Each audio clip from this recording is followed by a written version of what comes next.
short ride to Kelso Dunes last night, it was clear that the KLR's forks were in no condition to continue the trip. So today Junior is going to try and limp the wounded beast home to El Centro. For me, riding home in a single shot would mean a 9-hour slog on the freeway, so I've decided to use both the days I have left to poke around the desert and take a more scenic route home.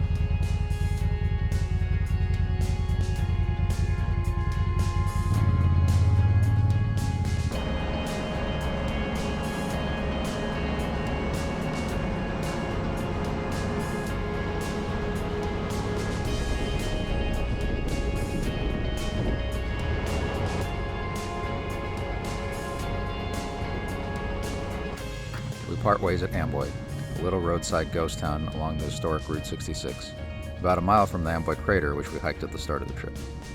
The area first became settled in the 1850s as a salt mining camp, and the first in a series of 9 alphabetical railroad stations along the Santa Fe Railroad.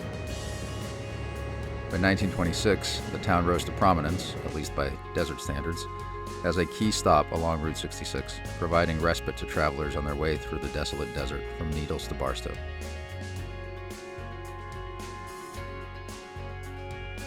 By 1938, it had a whopping 65 residents and 13 businesses, including Roy's Motel and Cafe.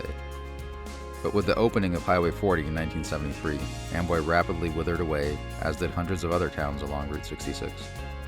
Currently, the town appears to be slowly melting into the desert, with the exception of Roy's Cafe and gas station, which are still operational.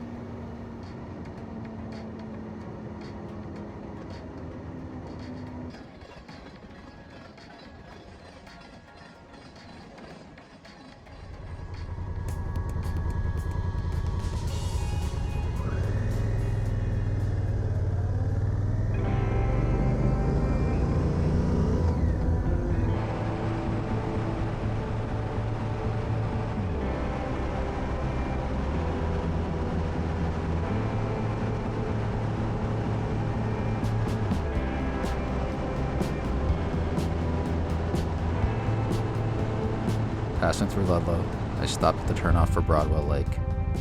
So close, but I'm too wiped out and too gun-shy to try and ride out there on my own before the sun sets. The dilapidated remains of roadside towns along Route 66 offer a stark contrast of the transience of human endeavor against the brutal and enduring vastness of this desert.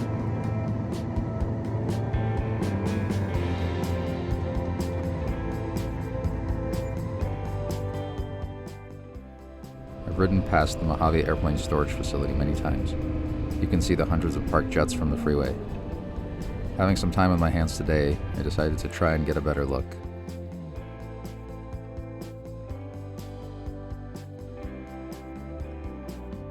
It turns out it's just part of a much larger complex, the Mojave Air and Spaceport, that also includes all kinds of space engineering companies and the National Test Pilot Academy.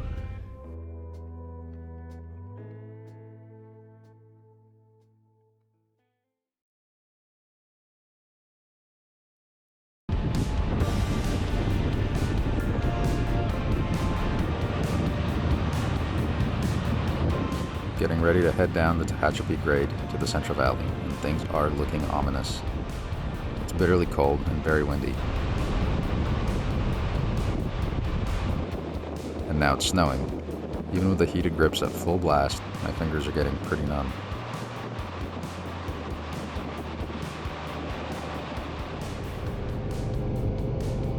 And what a difference 100 miles make. In an effort to avoid pounding out hundreds of miles of super slab on I-5, I'm taking the very fun and much more scenic route along Highway 98 from Coalinga to Hollister. Some spirited riding is a nice way to cap off the trip.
Our trip ended up looking a little different from what we had planned, with only a fraction of the miles covered, and most of the northern parts of the route yet to be tackled on future rides.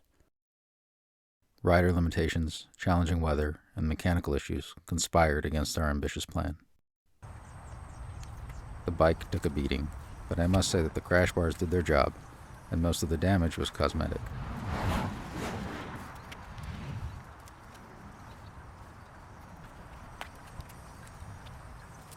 One exception being this cracked rear peg mount, which sacrificed itself to protect the exhaust.